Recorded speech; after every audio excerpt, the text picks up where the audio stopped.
같이 하나님의 말씀을 우리가 찾아서 같이 읽도록 하겠습니다. 에스라 7장 6절에서 10절 말씀입니다. 한 목소리로 이 말씀을 함께 읽겠습니다. 이 에스라가 바벨론에서 올라왔으니 그는 이스라엘의 하나님 여호와께서 주신 모세의 율법에 익숙한 학자로서 그의 하나님 여호와의 도우심을 입음으로 왕에게 구하는 것은 다 받는 자이더니 아닥사스다 왕 제7년에 이스라엘 자손과 제사장들과 레위 사람들과 노래하는 자들과 문지기들과 느디딤 사람들 중에 몇 사람이 예루살렘으로 올라올 때에 이 에스라가 올라왔으니 왕의 제7년 다섯째 달이라. 첫째 달 초하루에 바벨론에서 길을 떠났고 하나님의 선한 손에 도우심을 입어 다섯째 달 초하루에 예루살렘에 이르니라. 에스라가 여호와의 율법을 연구하여 준행하며 율례와 규례를 이스라엘에게 가르치기로 결심하였었더라. 아멘. 오늘 이 말씀으로 고수, 영어로는 마스터라고 하는데 제목으로 여러분과 함께 말씀 나누도록 그렇게 하겠습니다. 제가 이 제목을 뭘로 하나 이렇게 해서 고수를 사전에 인터넷에 쳐보니까 그 배우 고수가 나오시더라고. 이 고수라는 이 단어는 한자어죠. 높을고에다가 손수자입니다. 그러니까 최고의 손이다. 뭐 이런 의미가 한자로는 될 겁니다. 이걸 영어로 하면 마스터라고 하는데 주로 한국에서는 이 마스터로 이렇게 보통 발음을 하기 때문에 이게 마스터로 제목을 잡아봤습니다. 이 마스터라는 이 단어의 의미는 사전적인 의미 자체가 주인이라는 뜻이 있습니다. 주인, 옛적에는 주인님 이렇게 불렀죠. 그때 영어로 마스터라 그렇게 부릅니다. 또 다른 뜻으로는 완전히 무언가를 익히고 숙달하다, 통달했다 라는 의미로 또 이 단어가 사용되었습니다.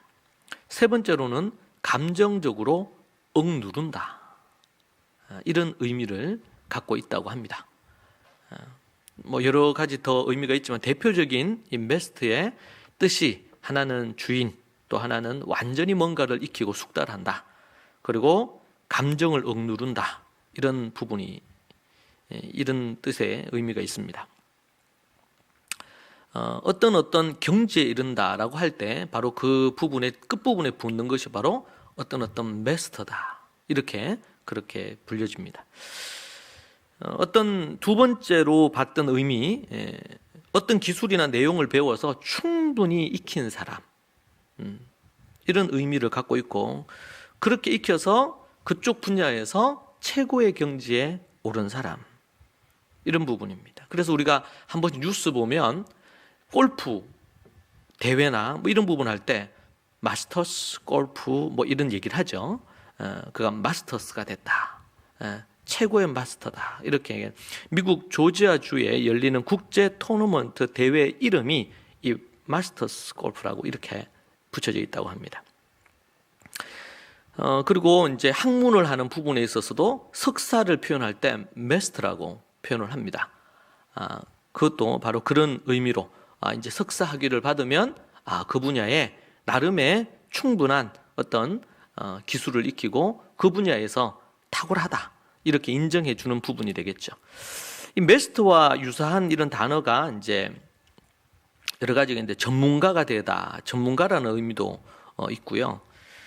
그래서 제가 이제 고수라는 단어를 찾아보니까 뭐 바둑이나 장기 이런 것에 최고의 수를 두는, 최고의 높은 그런 수를 둔 사람을 고수다, 이렇게 이제 얘기를 하고요.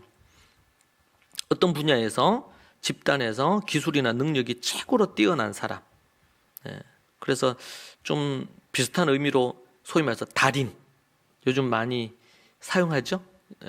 TV 프로에도 무슨 달인, 그리고 명인, 또는 1인자, 이런 부분으로도 쓰입니다. 그런 의미에서 우리가 이 마스터, 고수다. 그래서 책 중에도 이런 책이 있어요. 세일즈 마스터가 되라. 이런 책이 있다고 해요. 세일즈에 있어서 최고가 되라. 뭐 이런 의미겠죠.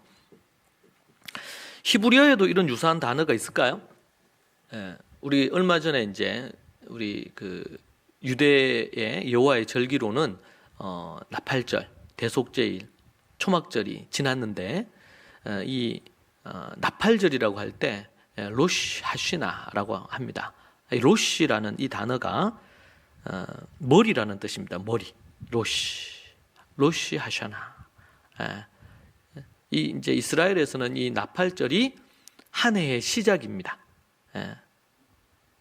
그때가 9월이 한 해의 시작으로, 유대력으로는 한 해의 시작에 속하는 부분입니다. 그때 로시 하샤나 그렇게 얘기하거든요. 이 로시라는 단어가 이 머리라는 의미도 있고요, 처음, 시작이라는 의미도 있습니다. 그리고 또 하나는 이제 그 당시에 이 우두머리라고 할 때도 로시라는 단어를 씁니다. 로시라는 단어를. 그래서 제가 이제 히브리어로 이 가장 근접한 걸 찾으니까 두 개가 나왔는데, 하나는 로시라는 단어고 또 하나가 있는데요. 이 또 하나는 뭐냐면 이건 우리 하나님께 쓰였던 단어입니다. 예호바라는 단어입니다. 이게 여호와라는 뜻이죠. 여호와.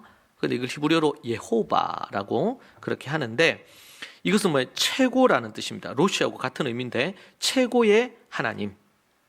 그리고 하나님께 이게 쓰였을 때는 예호바라 그러면 스스로 계신 자, 자존하시는 자, 이런 의미입니다.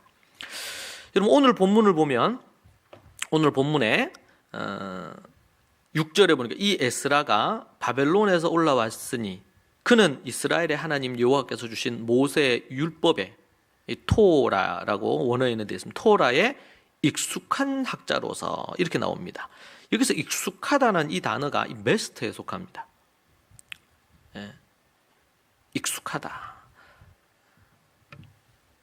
영어로는 well-versed라고 되어 있는데 이건 정통한, 숙달된, 익숙한, 경험이 많은 숙련공, 이런 뜻이거든요. 앞에서 제가 얘기한 것처럼 고수나 아니면 마스터와 같은 의미겠죠. 히브리어로는 마하르라고 되어 있는데 빠른, 능숙한, 아주 근면하다, 근면한, 준비된, 뭐 이런 의미를 갖고 있고, 오늘 우리 본문에서는 어떻게 익숙한이라고 번역을 했습니다. 익숙한, 익숙한 학자로서, 능숙한 학자로서 이런 부분을 갖고 있습니다. 우리는 이러한 부분에 있어서 특별히 이 에스라에 대한 부분에 대한 이 표현은 매우 의미심장합니다. 토라에 그냥 익숙하다.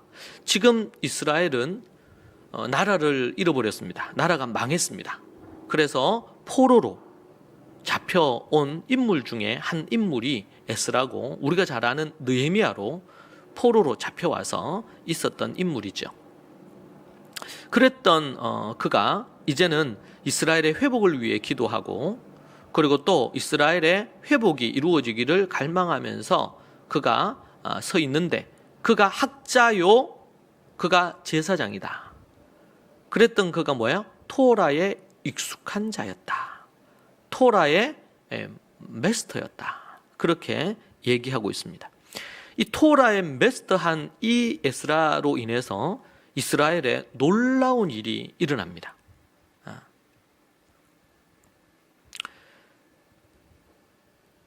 우리는 이 에스라의 이 처한 상황, 여기서 우리가 이제 한 가지 이제 나중에 우리가 또 따로 한번 또 이 부분 공부할 필요가 있는데, 성경에 나와 있는 이 에스라나 느헤미야나 아니면은 또 다니엘이나 이런 인물들이 많이 있고요. 특별히 구약의 선지자들 중에서도 있습니다. 그들이 했던 매우 중요한 것은 하나님의 뜻을 찾고 하나님의 뜻대로 예언하고 백성들을 가르치는 거였습니다. 근데 유대인들은 매우 단일 민족으로, 우리나라처럼 단일 민족으로 매우 민족주의적인 성향을 가진 것처럼 보입니다. 그래서 지금도 전 세계에 그들이 흩어져 있고, 심지어 나라 없이 2000년, 2500년을 보냈지만 저들이 1945년에 이 독립을 하고 이렇게 할 때가 됐을 때 그때 전 세계에서 다 모여서 나라를 이루지요. 매우 민족주의적일 것 같잖아요. 우리나라가 매우 민족주의적입니다. 다른 나라들 비해서. 이스라엘이 매우 민족주의적일 것 같은데 그런 면도 그들에게 있지요. 그런데 참으로 놀라운 것은 압수르 때도 그랬고 바벨론 때도 그렇고 아니면은 또 애굽에 종살이 할 때도 그렇고 그럴 때 보면 아주 민족주의적인 운동을 일으키거나 민족주의적인 어떤 부분들을 토대로 해서 그들을 지배하고 있는 부분들에 대해서 공격적인 태세를 취한 것들을 찾기가 매우 어렵습니다. 지금도 보면 에스라가 사람들을 막 선동을 해서 느헤미야 정도 되고 그러면 그 나라의 대제국의 술 맡은 관원장에서 지금으로 얘기한다면 실제 실세예요. 왕 다음에 황제 다음에 실세에 속하는 사람이거든요. 그러니까 지금으로 생각한다면 어떻게 그가 우리를 종살이 시키고 있는 나라에 그 나라의 최고 자리에 올랐잖아요. 다니엘도 그렇습니다. 느헤미야도 그렇지만 어떤 최고의 자리에 올랐단 말이에요. 민족주의적인 관점에서 보고 그러면은 완전히 앞제비 아닙니까? 앞제비? 우리나라 옛날에 일본 앞제비처럼 어떻게 그 나라에 그 감투를 쓰냐 말이에요. 도저히 이게 이해할 수 없는 부분일 수 있어요. 자, 그런데 우리가 이제 생각해 볼 때 정말 중요한 것은 그리스도인들은 절대로 민족주의적인 관점을 가지면 안 돼요. 물론 민족이 중요하고 나라가 중요합니다. 우리나라, 우리 민족 중요한 부분이에요. 그런데 그보다 더 중요한 것은 하나님의 뜻이었습니다.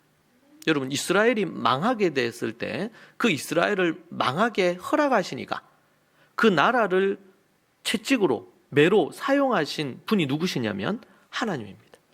그래서 여러분, 예레미야가 나중에 예레미야 애가까지 쓰잖아요. 예레미야가 어땠습니까? 한마디로 항복을 하란 말입니다. 하나님이 이미 우리를 저들의 손에 붙였다. 초점이 뭐예요? 그러니까 회개하라. 회개하고 우리가 하나님께 돌아가야 된다. 그리고 하나님께서 우리를 이미 심판하시기로 작정하셨다. 그런데 다른 대부분의 99%의 선지자들은 어떻게 얘기했어요? 아니다. 여호와 하나님께서 말씀하시기를 싸우라고 했다. 저들과 반드시 이긴다고 했다. 싸워야 된다. 그 얘기하는 거예요. 그러니까 그 얘기를 듣는 왕은 어떻게 해야 돼? 선택을 해야 되지 않습니까? 때로는 마음이 예레미야가 얘기하시는 게 맞는 것 같아. 그런데 또 한면으로 아닌 것 같아. 이겨서 우리가 싸워서 이겨야지. 왜냐하면은 나라가 빼앗기면 첫 번째로 이제 처단 당하는 사람이 왕이지 않습니까? 왕과 왕가거든요. 그래서 여러분, 예레미야가 얼마나 곤욕을 당했습니까? 수치를 당하고 죽을 고비를 그렇게 많이 넘기고. 예레미야서 여러분 쭉 한번 읽어보십시오. 예레미야 애가를 한번 읽어보십시오. 그들이 항복을 했으면 백성들이 그나마 안전할 수 있었어요. 근데 그렇게 하지 않았기 때문에 얼마나 많은 이스라엘 유대인들이 죽었는지 모릅니다. 그래서 우리는 이 민족주의적인 관점으로 성경을 읽게 되면요, 그 이단보다 더한 사람들이 됩니다. 저는 한국의 유명한 기독교 이 역사학자들 책을 읽다 보면 그들은 민족주의자들이지 기독교인들은 아닌 것 같아요. 왜냐하면 예레미야 당시에 거짓 선지자하고 거짓 차이가 없는 해석을 합니다. 그러면은 어떻게 될까요? 오늘 나오는 에스라, 느헤미야. 왜냐하면 에스라가 아주 총애를 받죠. 그렇게 해서 지금 포로 귀환을 하지 않습니까? 느헤미야는요, 그 왕의 최고의 인정을 받아가지고 왕 옆에서 왕이 먹는 술을 관리하는 그런 술 관원으로서 그리고 최고의 권력을 행사하는 인물이었습니다. 그래서 총독으로 가잖아요, 예루살렘에. 그러니까 우리는 민족이 중요하지만 율법이 중요한데 율법주의는 타파해야 되듯이, 권위는 존중받고 권위는 중요하지만 권위주의를 무너뜨려야 되듯이, 민족은 우리에게 너무나 귀하고 국가는 우리가 너무나 중요한데 국가주의나 민족주의에 빠지는 순간 그들은 크리스찬이라고 얘기하기 어렵다. 왜? 하나님의 뜻을 왜곡시키거나, 모르죠. 정말 구원받아 천국 가는 것은 그것은 하나님의 손에 달렸기 때문에 그들이 정말 부끄럽게 구원을 얻을 수 있을지는 몰라도 하나님의 뜻을 왜곡시켜 많은 사람을 어긋난 길로 데리고 갔기 때문에 하나님의 심판에 이를 수밖에 없고, 구원을 얻는다고 하더라도 어떤 하나님의 특별한 은혜로 그들이 부끄럽게 구원에 이를 수 있을 겁니다. 저는 그런 부분에서 이 에스라를 연구하고 공부하면서 참 대단하다. 그래서 여러분 성경을 보면요, 예수님도 그렇잖아요. 예수님도 복음서를 자세히 보세요. 그들이 민족주의적으로 반응합니다. 그들이 꿈이 뭡니까? 메시아가 오시면 어떤 나라를 이룰 거라고 생각합니까? 어떤 나라를? 우리를 로마에서부터 해방시킬 거라고 생각하는 겁니다. 그럼 거기에 동조하셨으면 예수님이 열심당원에 들어가셔야 되겠죠. 그리고 사람들은 막 이렇게 선동해서 돈을 모으고 그 돈으로 무기를 만들어야 되겠죠. 왜냐하면 로마와 싸워야 되니까. 그들은 중간중간 폭탄 테러를 일으키기도 하고 이런 부분을 했을 거란 말입니다. 이런 부분들. 나름의 각자의 연유를 갖고 목적을 갖고 저들은 이스라엘의 독립을 위해서 애를 썼어요. 바리새인은 바리새인대로, 열심당원은 열심당원대로, 에세네파라고 있어서 에세네파들은 은둔 생활하면서 그렇게, 사두개파는요 정치적인 정치력으로 로마로부터 독립하려고 했어요. 이런 접근들은 잘못됐다고 보기 어렵습니다.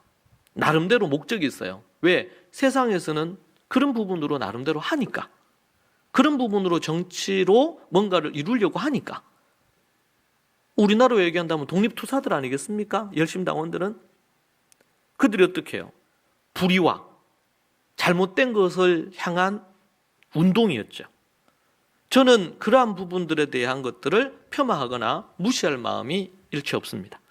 그것은 또 하나의 귀중한 독립운동이었으니까. 그분들의 피가 우리에게 역사 속에 남아있지요. 중요한 것입니다. 자, 그런 부분에서 우리는 다양한 그런 부분들에 대한 애쓰고 수고하고 선열들의 그 피를, 그 수고를 우리는 인정해야 됩니다. 이것은 크리스찬이든 넌 크리스찬이든 동일하게 인정해야 합니다. 그러나 우리는 하나님과 예수 그리스도의 관점으로 그 예수 그리스도께서는 어떻게 하셨느냐. 세상이 그렇게 하는 것은 너무나 자연스럽습니다. 그러니까 예수님이 제자들 중에 열심당원도 있었잖아요. 12제자들 중에 열심당원도 있었어요. 그 열심당원은 예수님한테 수시로 얘기하지 않았겠어요. 예수님, 열심당원의 우두머리를, 루시를 제가 아는데 우리 함께 연대해가지고 이스라엘의 독립을 위해서 함께 하십시다, 이런 얘기를 했을 것 같아요. 이것은 성경에 안 나와 있고 제 추측입니다. 그렇게 얘기했을 것 같아요. 그런데 여러분, 예수님이 빌라도 앞에 잡혔을 때도 예수님의 관점은 죄된 인간의 구원입니다. 이게 1차적이에요. 이게 근본적이에요. 그래서 예수님이 잡히셔서 빌라도에게 이렇게 곤욕당하고, 빌라도는 아무리 재판을 해봐도 예수님을 이렇게 사형할 만한 근거가 전혀 없잖아요. 그런데 그 빌라도에게 십자가에 못 박아 죽이라고 한 것은 대제사장, 서기관, 바리새인, 율법학자들, 우리 지금으로 얘기한다면 목사, 총회장, 신학자, 선교사, 바리새인이면요 교회 중직자들, 열심히 있는 사람들, 이들이 십자가에 못 박으라고 외쳐서 죽였거든요. 왜 그래요? 여기에는 정치적인 이유도 있어요. 다수의 군중들은 예수님이 예루살렘에 들어올 때에 호산나 호산나 외쳤습니다. 그렇게 외친 이유가 뭡니까? 이제 이분이 예루살렘으로 들어가면 모든 걸 평정하고 우리를 로마로부터 독립시킬 거라는 거예요. 제자들도 그렇게 기대했습니다. 그러니까 우리를 좌우편에 두십시오. 좌우편에 우리를 두셔가지고 우리 한 자리씩 할 수 있도록 야고보, 요한이 요청하잖아요. 그렇게 요청할 때 다른 제자들이 그 얘기를 듣고는 열받은 거예요. 저것들만 한 자리씩 하려고 이 나쁜 놈들. 이렇게 한 거예요. 제자들도 3년 동안 주님 쫓아다녔지만 죄에 대해서 많은 사람들이 이렇게 귀신이 쫓겨가고 구원 얻는 모습을 보면서도 여전히 그들 마음에 자리하고 있는 것은 소위 말하는 이 시대의 용어로 하면 대박을 기대했어요. 어부였고 볼품 없는 것들, 어디서 열심당원으로 투쟁을 하다가 온 사람들, 다수가 어부 출신이었잖아요. 그들이 아주 하층민은 아니었지만 그냥 대충 중간 정도는 됐던 중산층이었지만 그러나 꿈을 꿔는 거예요. 예루살렘으로 진출하고자 하는 어부 출신들이 여의도에 꿈을 꾸는 거예요. 여의도의 꿈을. 그런데 그 제자들이 왜 다 도망갑니까? 여의도의 꿈이 완전 산산조각 났거든요. 호산나 호산나 외치면서 그렇게 외쳤던 다수의 이스라엘 유대인들이 예수님이 보리떡 물고기 2마리로 나누어 줄 때 그거 먹었던 사람들 아닙니까? 다수가 수만 명이 예수님을 환호했으니까. 예수님은 십자가에 달려 죽기 위해서 들어가시는데 많은 이들이 환호하고 자신들의 옷을 깔고 나귀를 타고 들어오시는 예수님을 환호했단 말이에요. 환호한 이유가 뭐예요? 정치적인 메시아예요. 민족주의적인 메시아입니다. 그래서 제자들은 한 자리씩 하기를 원했어요. 소위 말해서 인생의 대박이 터지기를 원했습니다. 소위 말해서 우리가 예를 들면 한 100만 원 투자를 했는데, 최근에도 뉴스에 갖가지 나오잖아요. 얼마를 투자했는데 그게 1000배가 안 났어. 1000배가. 한 100만 원 투자했는데 100억이 나오는 소위 말해서 대박 사건이죠. 이걸 기대했단 말이에요. 이것을.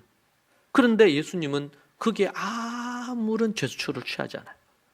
그리고 끌려가서 그냥 그 매 맞고 아니면 재판할 때 뭔가 반전이 있어야 되는데 아무런 반전이 없었어요. 그대로 십자가에 끌려갔고 십자가에 달리셔서 예수님이 죽으셨습니다. 반전이 있다면 부활이 반전이겠죠. 그러나 전혀 정치적인 반전이 아니에요.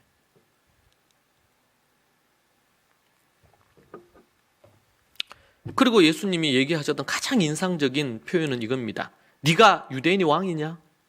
그러니까 예수님 얘기하죠. 네 말이 맞다. 그런데 내 나라는, 유대인이 왕이긴 한데 내 나라는 이 땅에 속한 것이 아니다. 이걸 놓친 거예요. 제자들도 놓쳤고 모든 군중들도 놓쳤고. 근데 대제사장, 서기관, 바리새인들 이 모든 사람들은요, 율법 이 사람들은요 뭘 원했어요? 헤게모니를 원했어요. 예수님에게 사람들의 관심이 빼앗기고 이렇게 하는 것에 대한 주도권을 다시 가져오기를 원했어요. 정치적인, 그들은 종교인들이었지만 정치적인 것에 혈안이 돼 있었단 말이에요. 그래서 그렇게 예수님이 죽고 부활하셨는데 그때도 부활에 대해서 얘기하지 마라. 제자들을 불러놓고 막 협박하고 죽이려고 협박하면서 얘기했던 게 뭡니까? 더 이상, 왜냐하면 죽이고 나면 끝날 줄 알았는데 죽고 나서 예수님이 더 유명해지고 더 예수님을 따르는 사람들이 많아지는 거예요. 그러니까 더 위협을 느끼니까 그들의 제자들을 죽여야, 사도들을 죽여야 이게 근본적인 뿌리를 없앤다 생각하니까.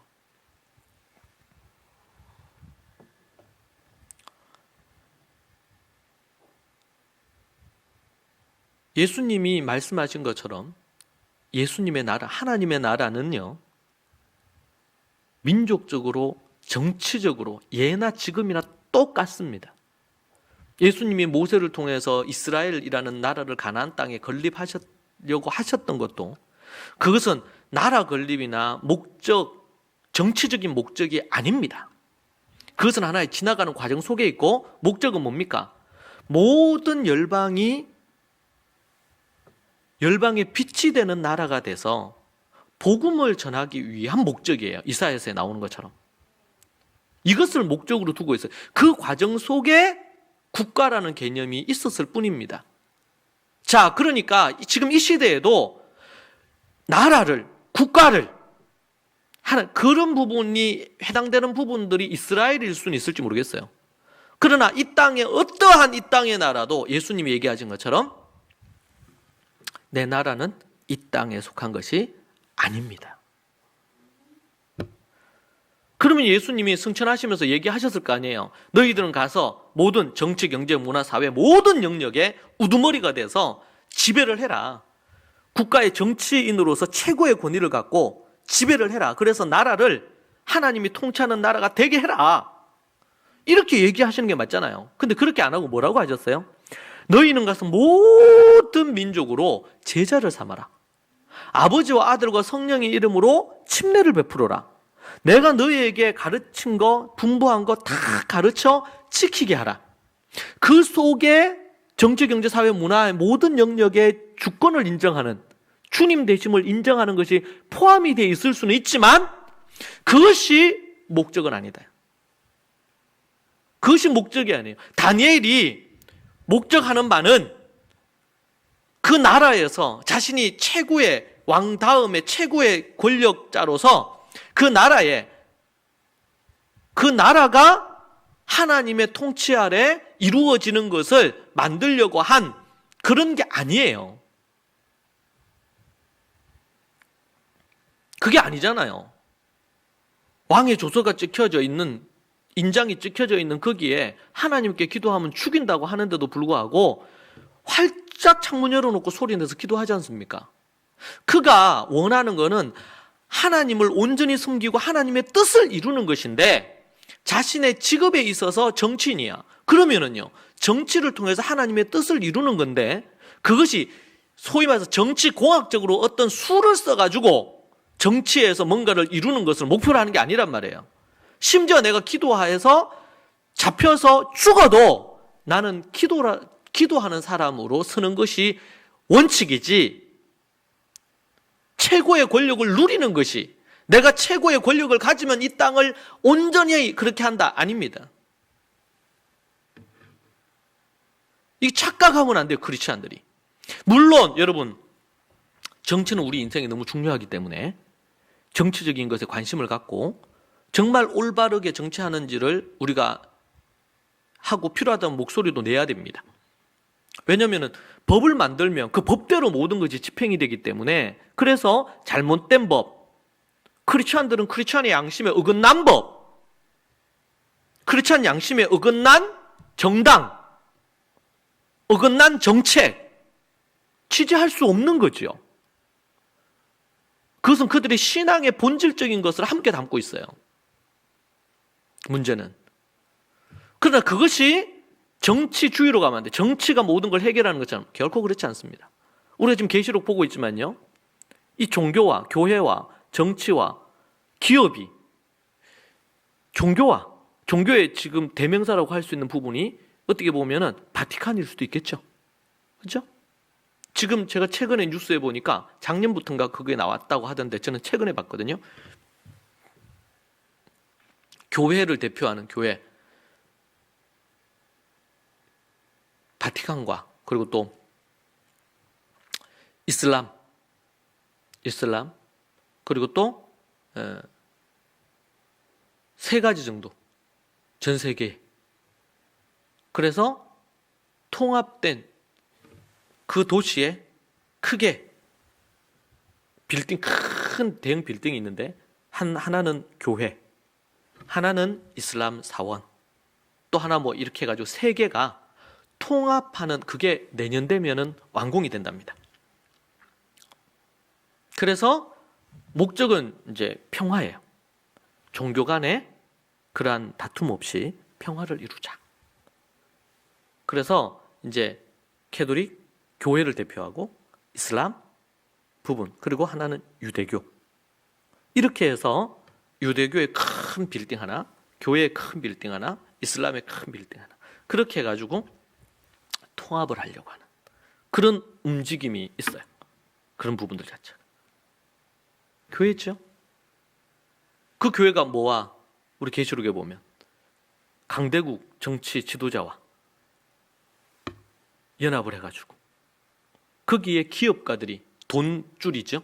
기업가들이 함께 연대해서 사탄의 사주받은 이 세 명이 적그리스도 역할을 한단 말이에요. 그렇죠? 우리는 다만 하나님의 말씀에 근거해서 맞으면 맞고 아니면 아니라고만 해야 됩니다.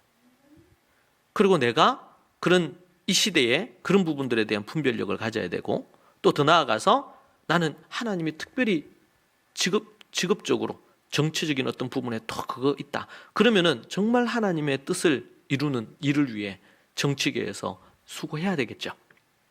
누군가는 교육계에서 일하고 누군가는 뭐 비즈니스를 하고 이런 것처럼 정치인. 그런데 그가 생각을 해야 될 것은요. 성경적인 정치적인 안목을 가져야 되거든요. 그래서 제가 늘 얘기하는 것처럼 역사서를 제대로 공부하지 않고서는 지나치게 뭐 예를 들면 정말 이 땅이 하나님의 나라를 이루는 거 얼마나 아름답고 귀한 겁니까? 근데 이 도시를 뭐 이 나라를 하나님께 저는 과연 적절한가 그 생각을 합니다. 우리는 오직 하나님의 나라. 그게 필요하다면 정치도 도구가 돼야 되겠죠. 하나님의 뜻을 이루는 도구가 돼야 될 겁니다. 그래서 예수님은 얘기한 거예요. 예수님이 만약에 내 나라가 이 땅에 속한 거였으면 어떻게 하겠다? 제자들이 나로 하여금 뭐 하지 못하도록 너희들에게 붙잡혀가지고 이 십자가에 달리지 못하도록 막았을 거예요. 예수님은 스스로 잡혀가셨잖아요. 마지막 기도하시고. 만약 그때 그걸 다 하셨는데 그러면 어디 다 이스라엘에 가면요 숨을 데가 너무 많아. 그러니까 저는 처음에 이해가 안 됐어요. 다윗이 사울에게 쫓겨다니는데 수십 년을 쫓겨다니는데 도망쳐 다니는데 못 잡잖아요. 제가 이스라엘 가보니까 알겠더라고. 거기는요 동굴이 너무너무 많아요. 어디 한 곳으로 들어가면 못 찾아. 군대를 풀어도 못 찾아요. 달라요. 지형 자체가 우리나라하고 거기하고가. 그러면은 아주 오랫동안 10년 넘게 9.11 터지고 나서도 오사마 빈 라덴이 숨어 살았잖아요. 예수님 뭐 그렇게 못했겠어요? 그러면서도 뒤에서 다 조정할 수 있었죠. 근데 예수님 그렇게 안 하셨잖아요. 스스로 잡히셨고 칼 들고 말고의 귀를 자르니까 말고 귀 붙여주시면서 칼로 흥한 자 칼로 망한다고. 네? 제가 볼 때는 정치로 흥한 자 정치로 망합니다. 하나님이 원하시는 올바른 정치적인 부분으로 가야 되는데 정권 찬탈하기 위해서 당리당략을 위해서 타락한 이 세상은 또 어쩔 수 없는 부분이 있을 거예요. 그리고 그 정치를 그런 식으로 하면은 뭔가 이 땅에 유토피아가 전혀 그렇지 않습니다. 100%. 다만 우리는 할 수 있는 최선의 정치적인 선택을 하고 정치인들은 하나님 앞에서 정치를 해야 됩니다. 다니엘처럼. 다니엘을 높이고 느헤미야를 높이신 이는 하나님이셔요. 그들이 정치적인 어떤 제스처를 많이 했기 때문에 정치공학적으로 잘했기 때문에 그가 그 자리에 있었던 게 아닙니다. 그리고 그걸 제대로 알아야 됩니다. 물론 지혜로워야 됩니다. 자, 지금 우리가 에스라에 대해서 보는데 이 에스라가 그런 관점에서 있었다는 말입니다. 에스라도 그렇고 많은 부분에서 거기에 종살이하러 갔는데 그 나라가 정말 어떤 형태로든 일반 은총 속에 잘 되도록 하기 위해서 협력했습니다. 협력. 그러나 여전히 그 마음에 뭐가 있습니까? 자기 조국에 대한 회복에 대한 마음이 있는 겁니다. 그래서 결국에는 이 포로 귀환이 되는 배경에는요, 그 왕들 중에서 이 유대의 어떤 이런 부분들을 귀하게 여긴 왕들이 등장하면서 포로 귀환이 이루어집니다. 그리고 성경을 보면 하나님이 그들에게 그런 마음을 주셨다.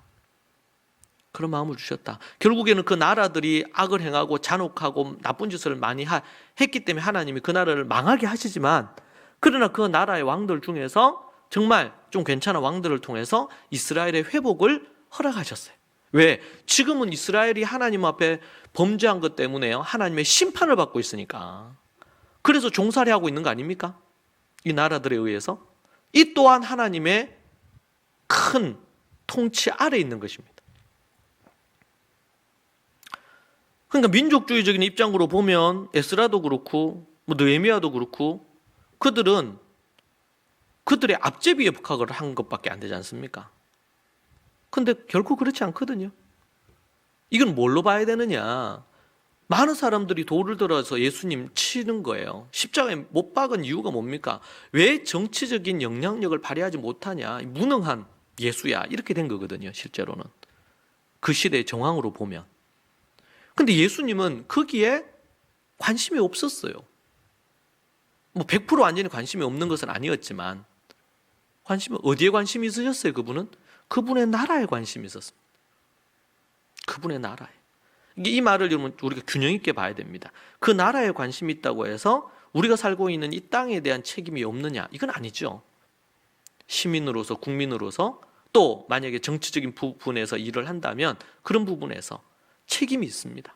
국민으로서도 책임이 있습니다. 선거를 한다면 선택의 책임이 있고요. 책임이 있죠. 그리고 제대로 된 법안이 잘 되고 있느냐, 국민을 이롭게 하는 정치를 하느냐, 뭐 등등의 부분들을 봐야 되겠죠. 그 책임이 있습니다. 이게 균형감을 잃어버리면 안 돼요. 또 하나는요, 그렇다고 해서 그것에 휘둘리면 안 되죠. 그래서 우리는 민족주의자가 되면 절대로 안 됩니다. 우리나라에 보면은 크리스찬인데 민족주의자들이 있었습니다. 민족을 사랑하는 것이 민족주의자가 아닙니다. 모세가 얘기하잖아요. 이 백성을 버리실 거면 저를 생명록에서 치워주세요. 여러분, 이것은 민족주의적인 모습으로 보일 수 있지만 그게 아니고 하나님이 주신 이 백성에 대한 사랑입니다. 우리는 민족을 사랑해야 됩니다. 제 책에서도 얘기했어요. 우리는 민족을 사랑하는 사람이 돼야 돼요. 근데 민족주의자가 되면 안 돼요. 최근에 보면 우리나라가 이제 선진국이 되고 막 영향력을 미치고 한류도 영향력을 미치고 뭐 갖가지의 많은 뭐 K 방역이 어쩌다 여러 가지로 얘기하죠. 그렇게 하면서 마음이 너무 높아져 있어요. 한국인이 하면은 최고다. 한국인이 하면 뭐든 다. 그래서 유튜브에 딱 들어가 보면 그런 걸로만 도배를 한 유튜버들도 꽤 많아요. 그게 사실인 면도 없지 않아 있을 수 있겠지만 그는 또 하나의 민족주의적인 그런 걸로 가는 겁니다. 또 최근에도 보면은 우리 올림픽 하거나 이렇게 하면서 막 영웅들을 만들자. 영웅들을 만들면 그 영웅들의 어떤 부분에 조금의 흠이 있거나 잘못이 있거나 그들이 사과하고 용서를 구해야 될 것도 여론이라는 것으로 무마시킵니다. 민족주의적인 행태예요, 이런 것들은. 그가 뭐 어떻다 그러면은 거기에 다 면죄부를 다 줘버립니다. 면죄부를. 연예인도 그렇고 운동선수도 그렇고. 그런 영웅 만들기를 좋아해요, 한국 사람들이. 그리고 아주 우리 한국 사람들은요, 우리가 아주 지나치게 감성적인 게 없지 않아 있어요. 이거 조심해야 됩니다. 그냥 그의 수고와 그가 이루어 놓은 업적에 대한 그것을 존경하고 인정할 필요가 있습니다. 그런데 이 민족주의 영웅을 만든다는 건 뭐냐면요, 우상숭배하는 거거든요. 우상숭배. 뭐 그런 관련된 이런저런 것을 볼 때마다 막 이렇게 너무 안타까워요. 우상숭배거든요. 그럼 거기에 누가 제일 앞장서 있냐면 크리스찬들이 앞장서 있어요. 그러면 안 된다. 그 성경에 무지하기 때문에 저는 그렇다고 생각이 듭니다. 자, 여러분, 성경에 보면 그러니까 그런 배경 속에서 지금 너무나 놀라운 것은요, 이 에스라가 하나님의 토라의 능숙한 자가 됐어요. 토라의 마스터가 됐어요. 여러분, 그가 토라의 하나님의 말씀에 율법의 마스터가 되어 있지 않았으면 이스라엘을 이끌 수가 없었어요. 이스라엘에 선한 영향력을 미칠 수가 없었습니다. 여러분, 성경의 마스터들을 볼까요? 마스터라는 관점에서, 메스터라는 관점에서 보면 모세는 참으로 탁월한 메스터였습니다. 처음부터 그가 탁월한 메스터는 아니었죠. 이스라엘 백성들을 이끌어내라고 했을 때 거부했고, 하나님이 그토록 설득한 인물은 성경에 못 찾아봐요. 이스라엘을 이끌어내라고 하기 위해서 얼마나 많이 설득합니까? 그리고 이제 가서 바로 만나서 어떤 걸 했는데도 불구하고 그 이후에도 계속 설득합니다. 하나님이. 처음 가서 우리 나가야 되겠습니다. 이 얘기하고 나서 바로가 어떻게 해요? 재료. 집도 안 주고 벽돌 만들라 하잖아요. 똑같은 분량 만들. 그러면 다 돌아다니면서 집을 구해와야 돼요. 예전에는 집을 주고 벽돌을 만들려고 했는데 이 집도 안 주고 벽돌을 만드는 그런 것 때문에 그 관리자들이 가서 바로한테 얘기했는데 요거도 먹었죠. 너희들이 배부르고 게을러 터져가지고 너희들 신하게 하나님한테 예배하러 간다고 그런 이야기를 하는데 그 모세 이야기입니다. 지금 그 얘기 듣고 나와서 눈이 뒤집어졌죠. 이 사람들이. 왜냐하면 죽게 생겼으니까. 그래서 길에서 만났어요. 모세를 향해서 그렇게 욕을 합니다. 당신이 그렇게 얘기한 것 때문에 우리가 지금 얼마나 고생하냐. 그러니까 모세가 어떻게 해요? 주님 앞에 나아가서 기도하죠. 주님이 얘기하셔서 주님 시킨 대로 그렇게 했는데 지금 너무 고통받고 있다. 이스라엘 백성들이. 하나님 어떻게 하실 거냐. 나한테 이렇게 욕을 한단 말이죠. 하나님을 막 따져요. 그러니까 하나님 얘기하죠. 좀 기다려라. 그러면서 하나님이 길게 설득합니다. 모세를. 민수기 12장 7절 보면 이런 말씀 나옵니다. 내 종 모세에게는 그렇게 하지 않는다. 그는 내 집에 충성스러운 종이므로. 이 충성스럽다. 그가 성실하고 근면했다. 이 메스트라는 뜻 속에는 성실함도 포함되어 있어요. 이 메스들에게, 이 고수들에게 특징 중에 하나가 뭡니까? 근면, 성실한 겁니다. 정말 지겨우리만큼 그 습관을 따라 살아요. 일정한 시간에 일어나서 일정한 부분의 훈련을 하고 충성스러운 종이라. 하나님의 집의 메스터였어요. 모세는. 그 당시에는 이스라엘이 하나님의 집이었고 예수님 이후로는 뭐예요? 교회가 하나님의 집이죠. 이스라엘을 포함한 모든 교회가 하나님의 집입니다. 거기에 뭐예요? 탁월한 메스터. 누구예요? 모세. 느헤미야도 그렇습니다. 위기가 있는 이스라엘의 예루살렘 성과 이스라엘이 완전히 다 무너졌어요. 포로로 잡혀갖고 남은 사람들 얼마가 예루살렘 성에 있는데 그 성에 지도자도 제대로 없지요. 그러니까 외부에서 쳐들어와서 약탈하고 급탈하고 그러니까 성문이 불타버렸어요. 성이 허물어졌어. 곳곳이. 그러니까 어떻게 돼요? 그 당시에 유일한 경찰, 자신들을 보호할 수 있는 유일한 치안이 성문을 열고 닫고 하는 겁니다. 그렇죠? 그래서 전쟁을 할 때 어떻게 해요? 성을 탈환하기 위해서 성문을 뚫고 들어갈 수만 있으면 그 성은 탈환을 할 수 있는 겁니다. 근데 성문을 닫아 놓으면 성문을 뚫고 들어가야 되잖아요. 아니면 사다리로 해서 올라가서 침투하든지 유일하게 그들을 보호하는 거예요. 이 성은. 그런데 그것이 다 허물어졌다는 얘기를 듣고 느헤미야 그 소식을 듣고 금식하면서 기도하고 그리고는 자신이 누리고 있는 수상궁의 화려한 왕궁 생활을 버리고 전쟁터와 같은 그곳으로 쫓아가죠. 가서 죽을 수도 있고 제대로 먹지 못하고 입지 못하고 그가 갑옷을 벗지 못한 채 그랬다 그러죠. 한 손에는 창을 들고 한 손에는 벽돌을 들고 사람들로 하여금 왜? 언제 쳐들어와서 할지 모르니까 한 손에는 창을 들어야 되고 한 손에는 벽돌을 나르면서 그곳으로 간 사람이 느헤미야입니다. 그리고 거기 가서 자신이 이때까지 준비되었던 모든 정치력을 총동원합니다. 그렇죠? 왕을 설득해서 가는 길마다 그리고 그곳에서 총독으로 가요. 느헤미야가. 총독으로 가서 한 게 뭡니까? 이스라엘의 회복입니다.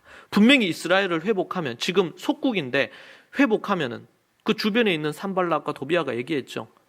지금 독립하려고 한다. 나라를 독립해서 지금 대항하려고 한다. 왕을. 이렇게 공문을 올리잖아요. 느헤미야는 지금 전혀 그게 아닙니다. 이스라엘이 안전하게 회복되는 것에 1차적인 초점이 있어요. 그리고 거기 가서 52일 만에 최고의 엠베스터입니다. 어떠한 사람이 자신의 정치적인 기반이 전혀 없는 곳에 가서 거기 가서 거기에 있는 우두머리들, 방백들을 설득하고 백성들을 설득해서 53일 만에 이 완공을 하고 축제를 벌이잖아요. 대단하죠. 그가 정치적인 기반이 있는 것도 아니고 아무것도 없어요. 그냥 포로였던 그들을 데리고 와서 포로 기환해가지고 거기에 거기에 그냥 정착해서 관계를 맺는 데만 수년이 걸렸을 법한데 52, 3일 만에 완공하고 거기에서 뭐예요? 느헤미야가 에스라를 모시고 수문 앞 광장에서 집회를 엽니다. 이제는 성이 안전하게 됐으니까 이제는 뭐예요? 내면을 회복해야 된다. 영적인 부흥이 필요하다. 그렇게 해서 에스라를 초청하죠.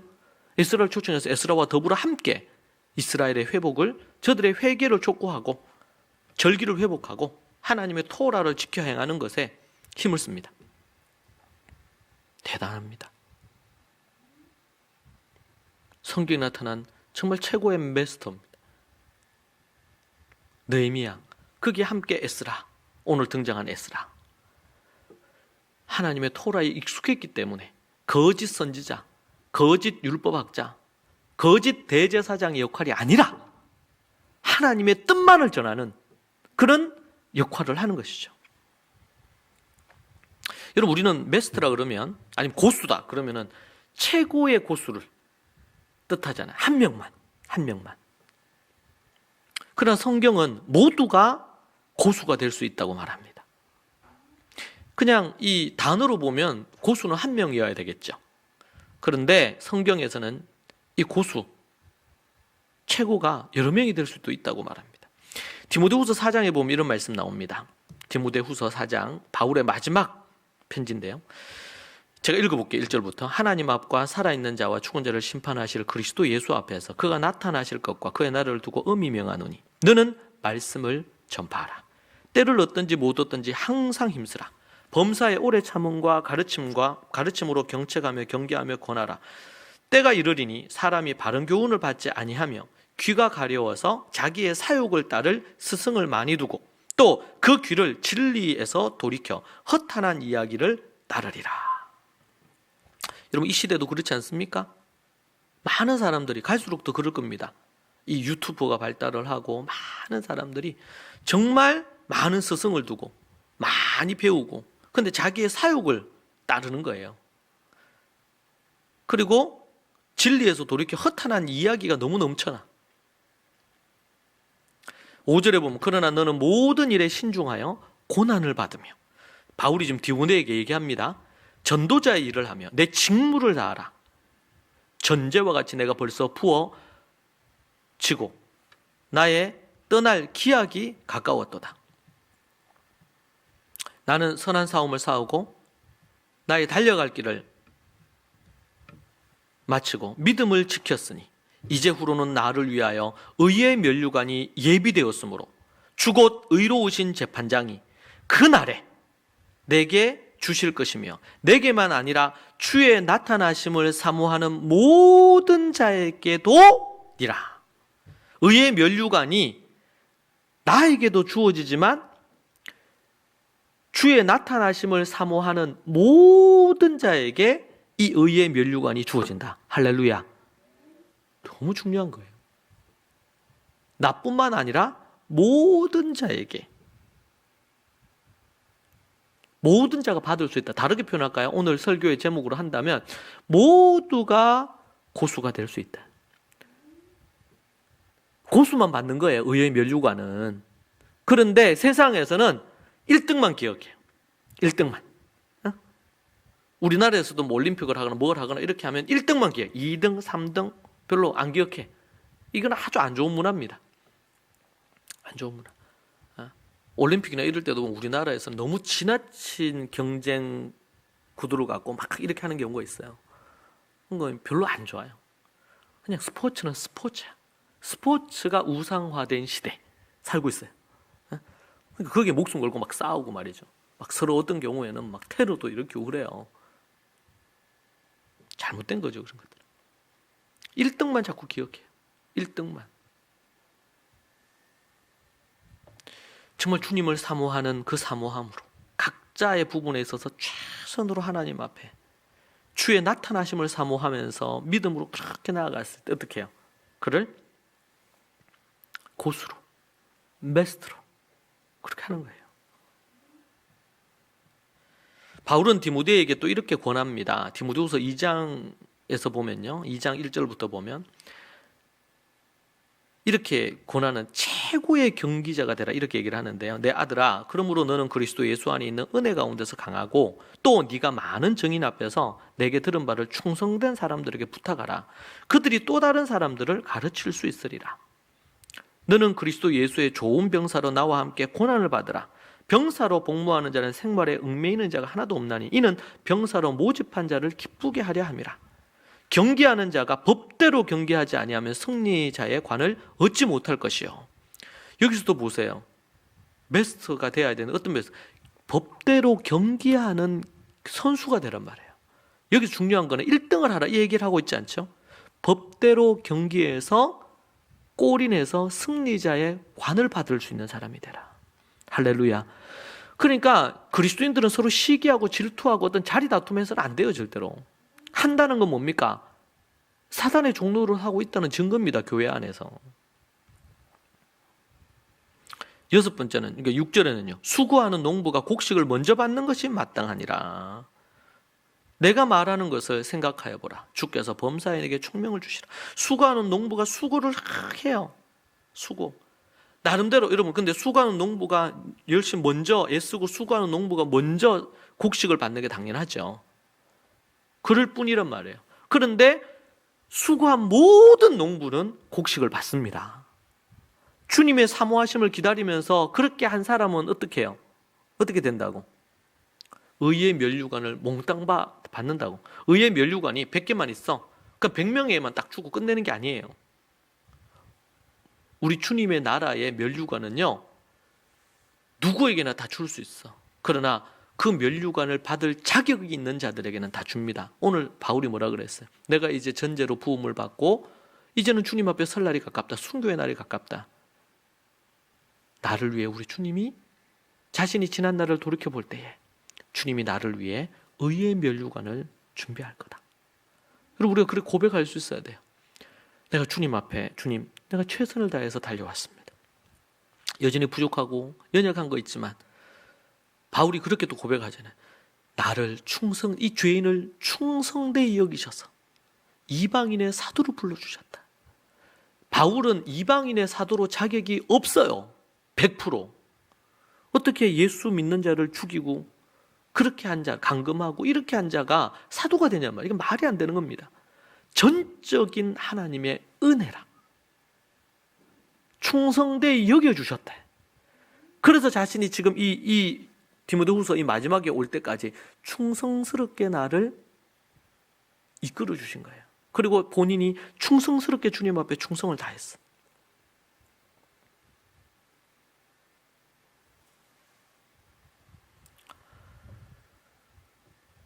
그는 복음을 전하고 제자를 삼고 교회를 세우는 탁월한 메스터였어요. 바울은 디모데에게 디모데전서 4장 13절에서 내가 이를 때까지 읽는 것과 권하는 것과 가르치는 것에 전념하라. 바울이 디모데에게 얘기한 것입니다.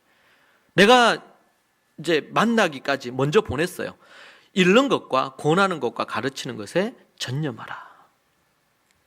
여러분 성경에는 뭐 엄청 많죠. 우리 히브리서 11장을 보면 거기에는 온통 마스터들의 이야기, 최고의 메스터들이 거기 다 있어요. 근데 세상에 메스터들하고 달라. 세상의 1등들 리스트, 세상의 1등들 아마존의 창업자 아니면은 페이스북의 이런 마크 주크버그 이런 사람이 메스터일 수 있어요. 세상의 관점에서 일반 은총 속에서는 그들도 메스터입니다. 최고 1인자들 아닙니까? 우리 그걸 부정할 필요도 없고 거기에 대해서 이렇다 저렇다 부정적으로 얘기할 필요 없다고 생각해요. 나름의 그들의 성실함과 열정과 안목과 분별력이 만들어낸 결과죠. 그래서 성경에서 메스터들은 그것과 좀 차원이 달라요. 이 영적인 메스터들. 똑같은 정치인인데 다니엘과 느헤미야 이들은 최고의 하나님이 인정하는 메스터들이에요. 정치인들이. 그러나 세상에서는 알렉산더나 이렇게 얘기하지만 그러나 그리스도 밖에 있는 그 메스터들 일반 은총 속에 인정할 수 있지만 하나님의 관심 밖이에요. 그래서 최고의 애굽, 아수르, 바벨론 이런 역대 기가 막힌 이런 최고의 강대국이 있고 거기에 최고의 왕들이 있지만 하나님은 아브라함과 이삭과 야곱과 다윗과 이 관심 있잖아요. 1세기 당시에 그 훌륭한 세상에서는 소크라테스나 플라톤이나 아리스토텔레스나 위대한 성인들입니다. 그런데 우리 주님의 관심은 예수님에게 그리고 사도들에게 있어요. 그래서 우리가 그랬기 때문에 잘못되면요 지나치게 이게 이분법적으로 자꾸 생각할 수 있어요. 세상은 악한 거고 더러운 거고 영적인 것은 좋은 거고 이거 안 된다. 균형 있게 해야 된다. 이 세상을 우리가 살고 있습니다. 이 세상이 하나님의 뜻에 좀 더 가깝게 우리 예수 그리스도가 재림하셔서 이룰 나라가 이루어지지 않는 이상은 이 땅에는요 절대로 그런 나라 안 이루어집니다. 유토피아가 건설될 거다. 어느 정당이 어느 기업가가 어떤 것을 해내면 누군가가 어떤 일을 이루면 아무리 누구죠? 테슬라의 일론 머스크가 화성에 국가를 건설한다고 한들 거기도 죄가 있고 타락하고 똑같아요. 그러나 그 자체의 업적을 우리가 또 폄하할 필요는 없어요. 대단한 거죠. 그래서 우리에게 지혜가 필요하고 그러나 우리의 관심은 어디예요? 어디에? 화성에 사람들이 가면 화성에도 교회가 필요하겠죠. 우리에게 관심은 영적인 것에 관심이 있어야 되고 우리 주님이 명령하신 것에 관심이 있어야 됩니다.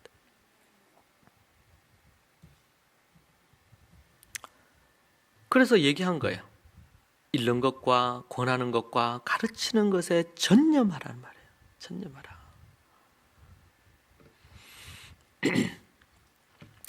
성경의 메스터들을 봤습니다. 그럼 우리가 어떤 메스터가 돼야 될 거냐? 오늘 말씀에 보면요. 오늘 말씀에서 본문에서 우리가 어떤 메스터가 돼야 될지를 보십시다. 오늘 말씀에 보니까 뭐라고 얘기합니까? 6절에 모세의 토라에 메스터한 학자예요. 에스라가. 여호와께서 주신 모세의 토라에 익숙한 학자로서 그렇게 얘기합니다. 먼저 우선적으로 필요한 부분은요. 우리는 이 토라, 하나님의 말씀의 메스터가 돼야 됩니다. 이 토라에 대해서는 제가 금요일 날 지금 4번에 걸쳐서 설교를 했습니다. 그래서 그거를 이제 여러분 금요일 날 말씀을 못 들으신 분들은 금요일 날 말씀을 여러분 꼭 이렇게 말씀을 들으시기 바랍니다. 지금 제가 시리즈로 4번에 걸쳐서 이 토라에 대한 얘기를 이미 금요일 날 했거든요. 그렇게 했기 때문에 제가 여러분이 가르칠 게 너무 많은데 그걸 주일 날 또 가르칠 수는 없으니까 보시면 거기에 토라에 대한 자세한 부분을 제가 4번에 걸쳐서 설명을 해두었습니다. 여러분 하나님의 말씀입니다. 여러분 이 토라 66권의 하나님 말씀 중에 제일 중요하다고 손에 꼽는다면 어디라 그랬어요? 네? 모세오경과 사복음서.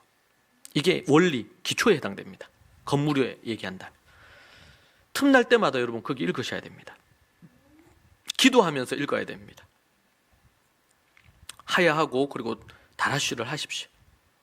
틈날 때마다 전하고 가르치십시오. 오늘 얘기하죠. 읽는 것과 권하는 것과 가르치는 것에 뭐 하라고요? 전념하라고. 전념하라고. 저는 교회를 개척할 그때로부터 지금까지 교회 안에 어떤 갖가지 많은 프로그램이나 행사나 이런 것들을 최소화하려고 애를 써왔습니다. 저는 그게 중요하다고 생각했기 때문에. 왜 그러냐? 그러면은 여러분에게 시간을 많이 주기 위한 것만은 아닙니다. 목적이. 뭐하게 하기 위해서. 하나님 말씀 읽고 묵상하고 연구하고 가르치고 이런 일을 하도록 하기 위해서 시간을 주는 겁니다. 시간이 남는다고 여러분들이 그럼 놀고 즐기라고 시간을 교회에서 어떤 직분이나 뭐 어떤 행사나 이런 것들을 많이 하지 않는 게 아닙니다. 하나님 복음 전하고 가르치고 말씀 연구하는데 그것이 본질이니까 거기에 힘을 쓰라고, 거기에 에너지를 쓰라고. 우리는 성가대도 없잖아요. 성가하는 것이 불필요하기 때문에 그런가요? 그게 아니고 그냥 우리 모든 성도들이 그냥 성가대원과 같고 그렇다.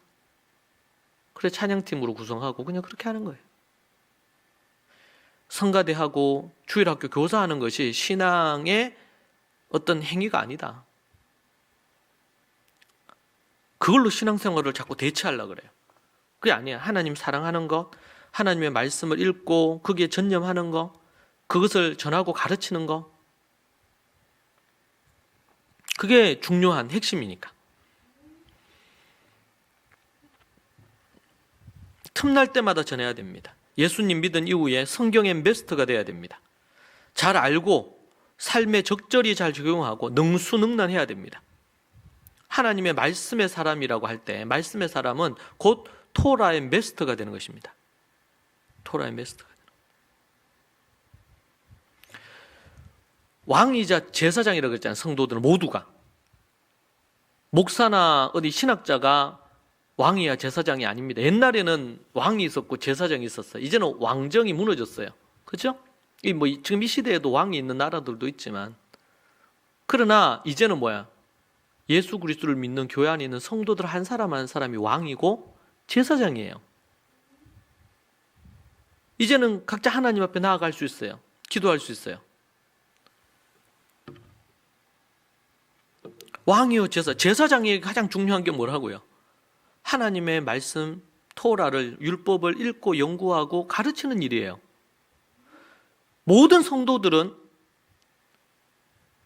교회 안에 2등 시민이 아니고 주님 앞에서 제사장으로, 왕으로서 제사장이 해야 되는 일을 해야 돼요.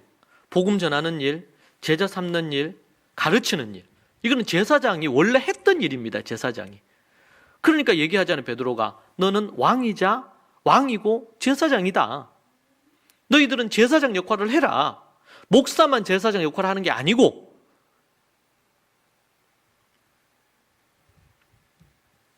하나님의 말씀을 읽고 연구하고 가르치는 일을 해야 되고, 충성스러운 사람들에게 부탁해서 그들도 그 일을 할 수 있도록 만들어야 되겠고, 말씀의 사람으로 우리 자녀들과 많은 사람들에게 복음 전해서 제자 삼고 가르치는 일을 해야 되겠고 해야 됩니다.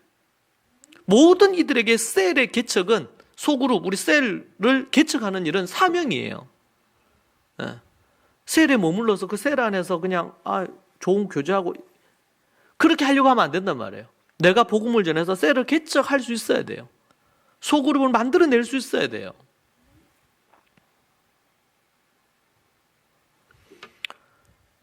우리는 이 토라, 말씀의 마스터가 돼야 되고, 이 말씀의 마스터였기 때문에 에스라를 통해 하나님께서 이스라엘의 회복을 하십니다. 말씀에 능숙한 사람이란 말이에요. 이 말씀에 능숙하다는 게 뭐예요? 예수님이 어떻게 능숙하게 말씀으로 사단을 쫓아내셨는지 알죠?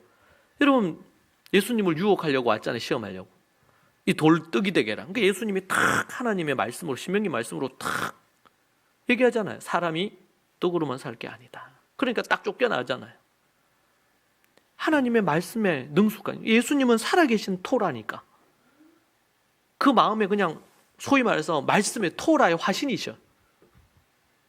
그래서 입에서 뿜는 것마다 사단을 완전히 무찌르고 그냥 저들을 멸망시키시고 예수님을 교만하게 만들려고 막 부추기잖아요. 나에게 절만하면은 다 줄게. 이 땅에 구원이 이루어지도록 만들어줄게. 하나님처럼 행사하지 않은 사탄 놈이. 그러니까 예수님이 시험하지 마라. 주 너의 하나님을 시험하지 마라. 세 번 다 하나님의 말씀으로 탁탁탁 쳐버리잖아요. 그런데 이 말씀이 능숙하지 않으면요, 어떤 일이 다가온다? 우울해집니다. 어떤 게 다가온다? 죄책감을 느낍니다. 뭐 다가온다? 그러면 그냥 거기에 주저앉아 있습니다. 언제까지 그렇게 살 거냔 말이에요. 하나님의 말씀에 매스터가 돼야 돼요. 이 매스터 되는데 1년, 2년, 3년이면 충분해요. 3년이면. 저는 어떤 경우 막 1년 안에 이 매스터가 되는 거 봤어요. 성령이 충만해지고, 우리 말씀에 지금 우리 유한결리온이나 영적 관계나 셀프 리더십이나 이제 영적 전투, 그리고 또 이 바라 부분까지, 이 5가지, 이건 여러분 매스터가 되는 기본이에요, 기본. 이게 능수능란하지 않으면 내가 살아가는 믿음으로 영적 관계를 맺으면서 영적 관계 안에서 지도를 받고 도움을 받고 조언을 듣고 이게 안 되잖아요. 그럼 매스터가 될 수가 없어요.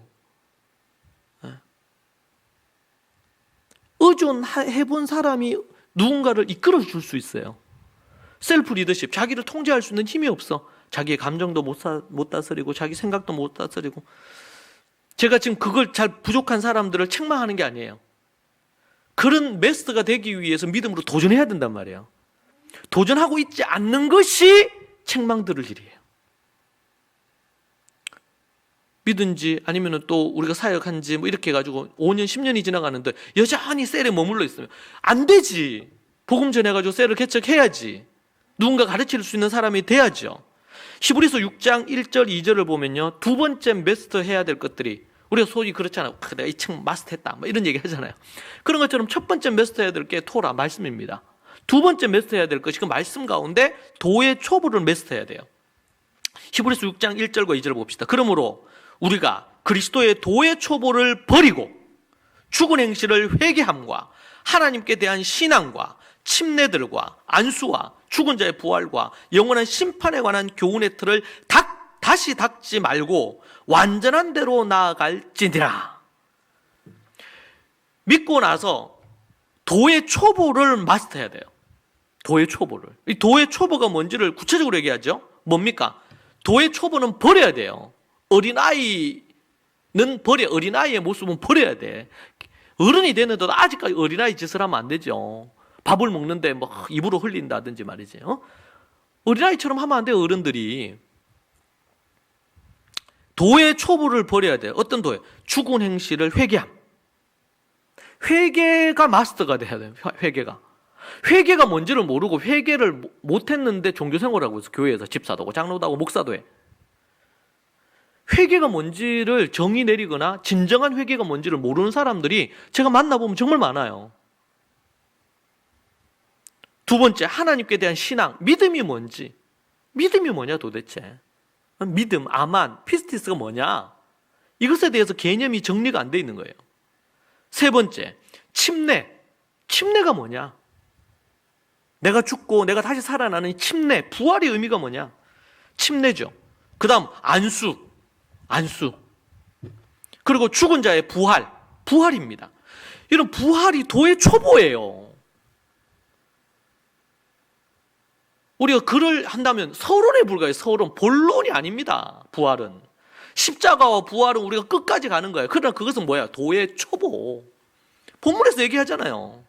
근데 한국 사회에서, 한국 교회에서 뭐 부활의 신앙, 뭐 부활, 이것이 메인으로 잡고, 그건 뭐야? 수준이 너무 낮다는 겁니다. 도의 초보에 한국 교회가 머물러 있어요.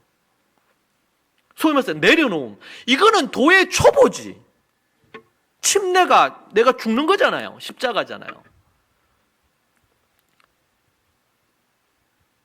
내려놓음이 안 돼 있으니까 뭐 내려놓음 이런 거 반복하는 거 이렇게 중요할 수는 있는데 죽을 때까지 우리가 내려놔야 되죠. 그러나 이 내려놓음이 신앙의 메인 어떤 그걸로 가면 안 된단 말이에요. 이것이 출발점인데, 십자가에서 내가 그리스도와 함께 죽는 것이 출발점인데 아직도 안 죽고 있어가지고 죽는 신용만 자꾸 하려고 그래, 내려놓음으로. 그러면서 어떤 결정할 때는 자기 마음대로 해. 어떻게 그 사람이 거듭난 사람입니까? 아니지. 그러니까 돈도 못 내려놓고, 자기 생명도 못 내려놓고, 자기 시간도 못 내려놓고, 자기 먹고 사는 것에, 자기 성공에 목숨을 걸잖아요. 그게 어떻게 내려놓은 사람이고 어떻게 그 사람이 구원받은 사람이겠어요?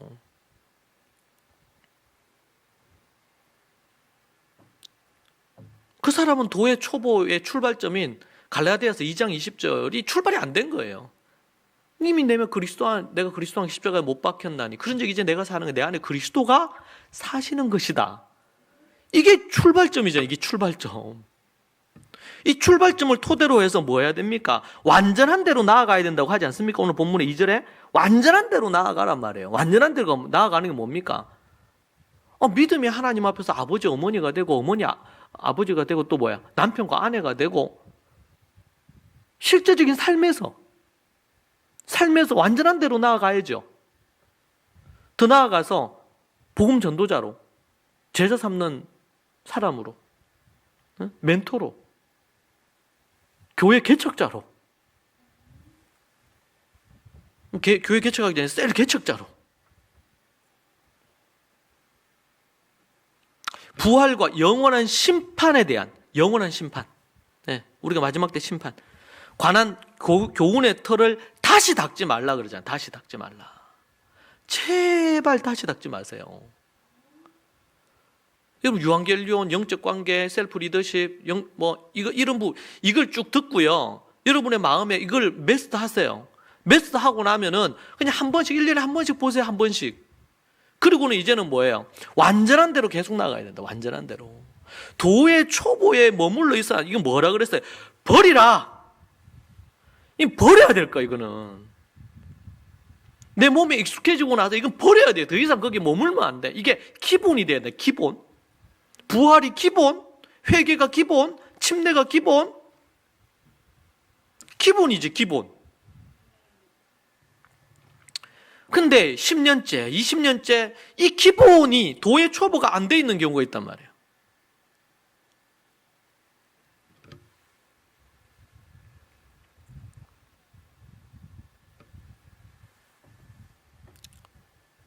도의 초보를 매스터하십시오. 도의 초보를. 그리고 이제 예수님이 얘기한 것처럼요, 마태복음 5장, 6장, 7장에 보면 새 계명을 주셨잖아요. 새 계명을 매스터해야 돼요. 여러분 우리가 듣는다 그럴 때 제가 늘 강조하듯이 듣는다 뭘 들어요? 일단은 귀로 들어요. 두 번째는 뭘로 듣고? 마음으로 듣고. 세 번째는요, 뭘로? 손발로 들어야 돼요. 그래서 우리가 얘기하잖아요. 부모님, 어머니나 아버지가 누구누구야 뭐 해라 이렇게 했는데 안 해. 그럼 뭐야? 너는 귓구멍으로 듣나 뭘로 듣나 말이지. 어머니 말씀을. 이 말은 뭡니까? 뭐가 안 됐단 말이에요. 손발로 뭔가를 실행을 안 했단 말이죠. 방 청소해라. 안 했어. 손발이 안 움직인 거예요. 순종은 뭐예요? 귀로 듣고 내 대답하면 순종이 끝나는 게 아니고 뭐 해야 됩니까? 그게 가슴으로 내려와서 그게 손발로 해가지고 결과를 만들어내. 이게 열매라 그래요. 열매. 그래서 예수님 얘기하잖아요. 열매로 그들을 알겠다고 마태복음에서. 그럼 뭐 해야 됩니까? 마음에 음욕 품지 말고 누구를 미워하지 말고 맹세하지 말고 성경에 나오잖아요. 하늘에 보아사 두지 말고 무엇 먹을지 무엇 마실지 무엇 입을지 염려 걱정하지 말고 다 나오잖아요. 그거 완전한 대로 나아갈 게 뭡니까? 이런 걸 얘기해요. 삶에서는. 그리고 오늘 디모데후서 4장에서 얘기했잖아요. 바울이 디모데에게 때를 얻든지 못 얻든지 뭐 하라고요? 복음을 전하는 일에 힘쓰고 그들을 권면하고 가르치라. 충성된 사람들에게 부탁하라. 이게 우리의 본업. 이것이 우리의 해야 될 본 그겁니다. 여러분 지금 어떤 직업을 갖고 있다. 어떤 일을 한다. 그 일을 나름대로 열심히 하십시오. 사도 바울은요 이런 얘기하죠. 할 수만 있으면 주님의 재림이 가까우니까 결혼도 때로는 하지 말고 주의 사명 감당하라. 이런 얘기 하시잖아요. 기억납니까? 그렇게 얘기합니다. 그러니까 이 말은 우리가 결혼해서 자녀를 낳아서 이 자손을 번성하게 하고 이렇게 하는 것, 이것과 대치되질 않아요. 왜 바울이 그 얘기했어요? 바울이 주의 종말이 가깝기 때문에 주님 앞에 마지막 때 정말 중요한 일에 헌신하라 이 말이죠. 이 말. 결혼하지 말라는 얘기가 아니고 당연히 결혼하는 게 기본이야. 그런데 결혼하게 되면 어떻게 된다고? 남편, 아내 눈치 보고 그들을 기쁘시게 하고 자식이 있으면 자식을 또 그렇게 하려고 애를 쓰니까 그렇게 하지 말고 이제 주의 오실 날이 얼마 안 남았으니까 마지막 때 주님 앞에 그렇게 하라. 그런 의도에서 얘기한 거예요. 그 부분이. 동일하게 여러분 우리가 지금 어떤 일을 한다. 나름대로 직업을 갖고 있기 때문에 그렇게 하면 좋습니다. 그 일을 열심히 하고 주님을 열심히 섬기며 그 일을 하십시오. 직업 관련해서. 그런데 할 수만 있다면 저는 아직 어떤 명확한 어떤 것들을 조합을 갖고 어떤 걸 하지 않고 뭔가를 준비하고 있다면 정말 주님의 사명을 감당하는 그 일에 전도하는 일과 제자 삼는 일과 셀을 개척하는 일과 이런 일에 그것을 여러분의 하나님이 주시는 음성과 깨달음이 있다면 헌신하면 좋을 것 같아요. 옛날 우리나라에 100년 전 이렇게 될 때만 해도 돼요. 전도 부인들이 있었어. 전도 부인들. 그 사람들은 뭐만 하냐면 옛날에 농경사회였기 때문에 그럴 수도 있는데요. 그들은 뭐예요? 그들이 아침에 일어나서 가족들 어떻게 하고 이렇게 해가지고 학교 보내고 나면 뭐예요? 하루 종일 돌아다니면서 전도하는 거예요. 복음 전하는 거예요. 어떤 남성들은 그랬던 사람이 있죠. 그 사람은 목사도 아니고 아무것도 아닙니다. 신학 그때만 해도 신학을 뭐 이런 것들이 일반화 안 돼 있었으니까. 근데 그들이 복음을 듣고 영접하고는 너무 좋아요. 그러니까 어떻게 해요?